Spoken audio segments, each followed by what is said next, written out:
Sveiki! Šiame vaizdo įraše kalbėsime apie tai, kaip parengti prieinamą raštą įvairioms visuomenės grupėms. Ši informacija jums padės ne tik rengiant raštus, bet ir kitus dokumentus, ataskaitas, metodikas, aprašus, kvietimus.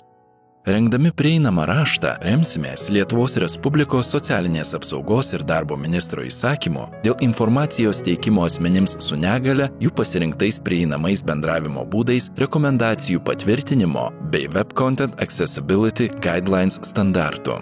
Šis tarptautinis standartas pateikia gaires, kaip padaryti interneto turinį prieinamą žmonėms su negale. Prieinami dokumentai padeda įvairioms visuomenės grupėms. Silpnaregiai lengvai skaito tekstą, o neregiai gali patogiai naudotis ekrano skaitimo programomis. Vyresnio amžiaus žmonėms tokie dokumentai tampa įžiūrimi, o disleksiją turintys asmenys gali juos lengvai perskaityti dėl aiškesnio išdėstymo. Taip pat prieinamas raštas suteikia privalumų ir užsieniečiams, kurie silpniau moka kalbą, nes dokumentas tampa aiškesnis ir suprantamesnis. Asmenims turintiems intelekto negalią, geriau struktūruotas ir lengviau įskaitomas raštas taip pat suteikia daugiau galimybių suprasti informaciją. Pažiūrėkime, kokių nepatogumų kyla skaitant netaisyklingai parengtą dokumentą su ekrano įgarsinimo programa, kurią naudoja neregiai. Tolimesnių antraščių nėra. Pirmasis puslapis sekcija 1 Lietuvos aklųjų ir silpnaregių sąjunga. Juridinių asmenų registras. Paveikslas tuščia. Tuščia. Tuščia. Lentelė VT1 Rovan 3 Solomins pirmoji eilutė pirmasis stulpelis Lietuvos savivaldybių asociacijai. Tuščia. Trečiasis stulpelis 2024 spalio 29 numeris 251 TST. Lentelė baigėsi tuščia. Tuščia. Tuščia. Eravištėjas. Tuščia. Tuščia. Tuščia. Dėl regėjimo negalią turinčių asmenų ir jų teisės lankytis viešose vietose su šunimis vedliais. Lietuvoje vis dar pasitaiko atvejų, kai regėjimo negalią turintys asmenys, naudodamiesi šunimis vedliais, susiduria su diskriminacija ir neleidžiami į viešasias vietas. Pavyzdžiui, neseniai vairuotojas išprašė iš autobuso regėjimo negalią turinčią merginą. Antrasis puslapis Pic turi 4 paveikslas atrinktas A. Pic turi 4 ankstesnių formos laukų nėra.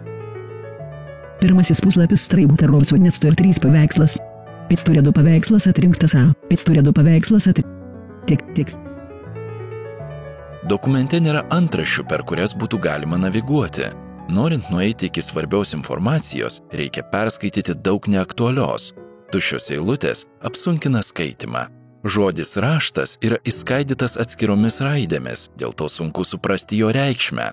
Tekstas formatuojamas lentelėje. Lentelės yra skirtos pateikti duomenims, o ne formatuoti dokumentą. Kuriant prieinamą raštą, svarbu laikytis pagrindinių prieinamumo principų. Pažiūrėkime, kaip tai padaryti Word dokumente. Prieš pradedami redaguoti dokumentą, visuomet įsijunkite paslėptų formatavimo ženkliukų rodymą. Taip lengviau aptiksite tuščias pastraipas, paslėptas lenteles, nereikalingus tarpus. Peržvelkite dokumentą. Jei tekstas blankus, pakeiskite teksto spalvą į ryškesnę. Įprasto teksto ir fono kontrasto santykis turi būti ne mažesnis kaip 4,5 su 1, o paryškinto teksto 3 su 1. Kad dokumentas būtų lengviau skaitomas, pasirinkite tinkamą šriftą – Arial, Calibri, Verdana ar kitą neserifinį šriftą. Naudokite ne mažesnį kaip 12 punktų šrifto dydį. Jei rengiamas popierinis dokumentas, pasirinkite ne mažesnį kaip 14 punktų šriftą. Padidinkite tarpus tarp eilučių, nustatydami eilučių intervalo koeficientą bent iki 1,15. Šį nustatymą galima rasti tarp pastraipos parinkčių. Dokumente antraštėms būtinai pritaikykite antraščių stilių. Visų pirma, panaikinkite tuščias eilutes. Pasinaudodami pastraipos ypatybėmis, pasirinkite tarpus prieš ir po. Šiuos formatavimo pakeitimus pritaikykime pirmo lygio antraštės stiliui ir jį pasirinkime. Panašiai atlikime ir su antrojo lygio antrašte dokumente. Kai antraštės stilius suformatuotas tinkamai, galime pažymėti tekstą ir vienu pelės paspaudimu pritaikyti antrojo lygio antraštės stilių.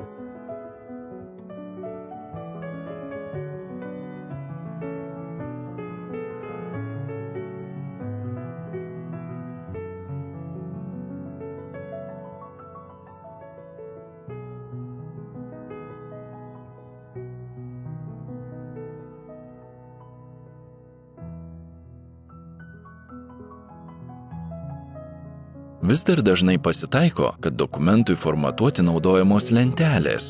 Matome, kad šis tekstas suformatuotas lentelėje, kurios kraštinės paslėptos. Tokį patį efektą galime gauti tekstui pritaikę skaidymo į stulpelius funkciją, kurią galite rasti skiltyje Maketas.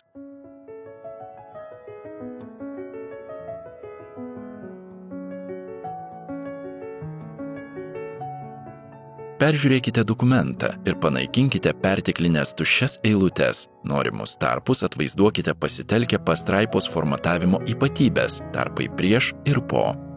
Jeigu tam tikrą teksto dalį reikia išplėsti, neskaidykite jo naudodami tarpus, pažymėkite tekstą, atsidarykite šrifto parinkčių lentelę, pasirinkite kortelę plačiau, nustatykite intervalo parinktis išplėstas ir pasirinkite norimo dydžio tarpus. Tokiu būdu tekstas bus išplėstas ir žodis nebus suskaidytas į bereikšmes raides. Elektroninio dokumento pagrindinį tekstą rekomenduojame lygiuoti pagal kairįjį kraštą, venkite abipusio lygiavimo. Pagal abipusės sulygiuotą dokumentą atsidarius mobiliajame telefone, dažnai tekste atsiranda dideli tarpai, kurie trukdo skaityti. Norėdami tinkamai atvaizduoti sąrašą, pasirinkite tekstą ir pritaikykite sąrašų kūrimo funkciją. Tam, kad paveikslėlis būtų aptinkamas dokumente, skaitant su ekrano įgarsinimo programa, paveikslėlis turi būti tekste. Paspauskite dešinį pelės klavišą ant paveikslėlio, spauskite meniu punktą Kelti tekstą, pasirinkite Parinkti tekste. Taip pat paveikslėlį reikia aprašyti. Paspaudus kairį pelės klavišą ant paveikslėlio, meniu juostoje atsiranda skiltis Paveikslėlio formatas. Paspauskite mygtuką Alternatyvusis tekstas. Tuomet dešinėje pusėje atsiradusiame lange įrašykite paveikslėlio aprašymą. Kai dokumente nuosekliai naudojame stilius, tampa labai lengva ir patogu keisti dokumento formatavimą. Pavyzdžiui, jeigu norime pirmą pastraipos eilutę atitraukti nuo krašto, tai reikia pakeisti stiliaus pastraipos ypatybę ir šie pakeitimai automatiškai bus pritaikyti visame dokumente, kur naudojamas šis stilius. Parengus dokumentą, nueikite į meniu skiltį Peržiūra ir pasinaudokite funkciją Tikrinti pritaikymą neįgaliesiems. Taip gausite patarimų, kaip pagerinti dokumento prieinamumą arba programa patvirtins, kad prieinamumo klaidų nerasta. Pasižiūrėkime, kaip patogu naršyti po tinkamai parengtą dokumentą. Vėl girdėsite, kaip ekrano įgarsinimo programa skaito dokumentą. Pirmojo lygio antraštė dėl regėjimo negalią turinčių asmenų ir jų teisės lankytis viešose vietose su šunimis vedliais. Antrojo lygio antraštė asmens teisės ir jų įtvirtinimas. Antrasis puslapis antrojo lygio antraštė kaip atpažinti šunį vedlį. Antrojo lygio antraštė šuns vedlio funkcijos ir pagalba regėjimo negalią turinčiam asmeniui. Trečiasis puslapis antrojo lygio antraštė apibendrinimas. Tolimesnių antraščių nėra. Paveikslas atrinktas Lietuvos aklųjų ir silpnaregių sąjungos logotipas pirmasis puslapis. Dekoratyvinis antrasis puslapis tuščia. Rudaplaukė mergina eina parke su juodu šuniu vedliu. Paveikslas atrinktas A. Antrasis puslapis dažniausiai šie gyvūnai dėvi specialius pakinktus su rankena, kad neregys jaustų ėjimo kryptį. Dažnai šunys vedliai turi ryškią liemenę, žyminčią jų funkciją. Šuns vedlio savininkas paprastai nešiojasi šuns kortelę, kuri pažymi, kad tai yra šuo vedlys. Nors šunių vedlių teoriškai gali tapti bene kiekvienas šuo, bet dažniausiai šunimis vedliais būna labradorai, auksaspalviai retriveriai. Tolimesnių sąrašų nėra. Tinkamai parengtą dokumentą patogu skaityti. Iš karto galima nukeliauti pirmojo lygio antraštę ir sužinoti, apie ką šis dokumentas. Galima greitai pereiti per kitas antraštes ir susipažinti su rašto turiniu. Neregiai gali suprasti paveikslėlius, nes jie aprašyti. Galima naviguoti per sąrašus. Dabar, kai susipažinote su pagrindiniais prieinamo rašto kūrimo principais, kviečiame juos taikyti kuriant metodikas, rekomendacijas, ataskaitas ir kitus viešuosius dokumentus.